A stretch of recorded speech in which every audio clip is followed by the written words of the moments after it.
ముఖ్యమంత్రి జగన్మోహన్ రెడ్డి సంతకు చేరాడు. Mangalagiri MLA Alla Ramakrishna Reddy CM camp కార్యాలయంలో ఈరోజు ఆయన సీఎంని కలిసిన అనంతరం మీడియాతో మాట్లాడారు. వైఎస్ఆర్సీపీ తనకు అన్ని రకాలుగా అండగా ఉందని, 2 సార్లు ఎమ్మెల్యే అయ్యే అవకాశం ఇచ్చిన పార్టీ అన్నారు. ఏది ఏమైనా మంగళగిరిలో వైసీపీ అభ్యర్థి బీసీ సామాజిక వర్గం నుంచే పోటీ చేస్తారు. వైసీపీ అంటే తనకు అభిమానం కాబట్టే తిరిగి వైసీపీలోకి వచ్చానని అన్నారు. 2019లో ఏ విధంగా ఓ ఓసీ వర్గం చేతిలో ఓటమి చెందాడో అదేవిధంగా 2024 ఎన్నికల్లో కూడా లోకేష్ బీసీ అభ్యర్థి చేతిలో ఓటమి తథ్యమని జోషన్ చెప్పారు. 2 నెలలు పార్టీకి దూరంగా ఉండవలసి వచ్చిందని, పేదలకు మంచి జరగకూడదనే విపక్షాల ప్రయత్నమని అన్నారు. విపక్షాల ప్రయత్నం ఫలించకూడదని తిరిగి వైసీపీలో చేరానని అన్నారు. మంగళగిరిలో వైసీపీ అభ్యర్థిగా ఎవరిని బరిలో నిలబెట్టినా గెలిపిస్తానని అన్నారు.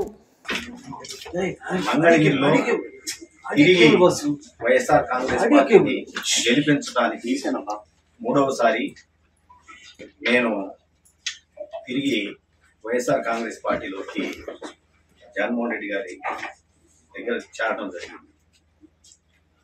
పేదవాడు శాశ్వతంగా వాళ్ళ జీవితాల్లో సంతోషంగా ఉండాలి, పేదవాడు గొప్పవాడు కావాలి.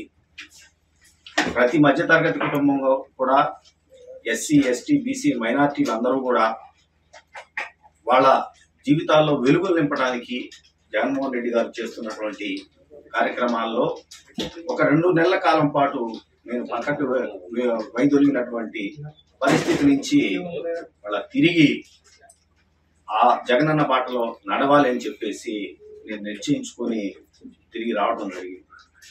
మనందరికీ తెలిసిందే, రాజశేఖర రెడ్డి గారి బాటలో నడుస్తున్నటువంటి జగన్మోహన్ రెడ్డి గారు ఇంకొక 20-30 సంవత్సరాల పాటు ఈ రాష్ట్రానికి ముఖ్యమంత్రిగా నిలబడగలిగితే, ప్రజలందరూ కూడా అండగా ఉంటే, పేదవాడు వాళ్ళ జీవితాలు పూర్తి స్థాయిలో ఉన్నత స్థితికి వెళ్తాయి అని చెప్పేసి ఇవాళ జగన్మోహన్ రెడ్డి గారు చేస్తున్నటువంటి పరిపాలన రుజువు అవుతా ఉంది అనే సంగతి మనందరం కూడా చూస్తూ ఉన్నాం. వైనాట్ 175లో నేను కూడా భాగస్వామిని కావాలని, అదేవిధంగా 25కి 25 పార్లమెంటు స్థానాలు కూడా తిరిగి వైఎస్ఆర్ కాంగ్రెస్ పార్టీ కైవసం కావడానికి నా వంతు కృషిగా నేను పనిచేస్తూ ఇవాళ జగన్మోహన్ రెడ్డి గారికి చాలా స్పష్టంగా చెప్పుకోవడం జరిగింది. 2014 నుంచి 2024 వరకు కూడా 2 సార్లు నాకు ఆయన మంగళగిరి శాసనసభ్యుడిగా అవకాశం కల్పించినందుకు ఆయనకి ధన్యవాదాలు తెలియజేస్తూ, అన్నా మీరు ఏ అభ్యర్థిని మంగళగిరిలో మీరు ఇచ్చినా కూడా ఆ అభ్యర్థి విజయానికి పూర్తి స్థాయిగా అన్కండిషనల్ గా నేను పనిచేసి ఖచ్చితంగా తిరిగి 3వసారి మంగళగిరిలో వైఎస్ఆర్ కాంగ్రెస్ పార్టీ గెలుపుకి నేను పనిచేస్తానని చెప్పి చెప్పడం జరిగింది. ఇటువంటి పరిస్థితుల్లో ఇక నుంచి అన్నకి నేను చెప్పడం కూడా జరిగింది. పేదవాడికి ఏ విధంగా అయితే ఈ రోజున జరుగుతున్న అదే ప్రతిపక్షాలన్నీ కూడా చూసాం. 2009లో రాజశేఖర రెడ్డి గారు మీద ప్రతిపక్షాలన్నీ కూడా ఏకమై ఏ విధంగా అయితే మరి రాజకీయంగా వచ్చినాయో ఆ రోజున ప్రజలందరూ కూడా రాజశేఖర రెడ్డి గారికి అండగా నిలబడ్డారు. అలాంటి పరిస్థితి మళ్ళా తిరిగి ఈ రోజున వస్తా ఉంది.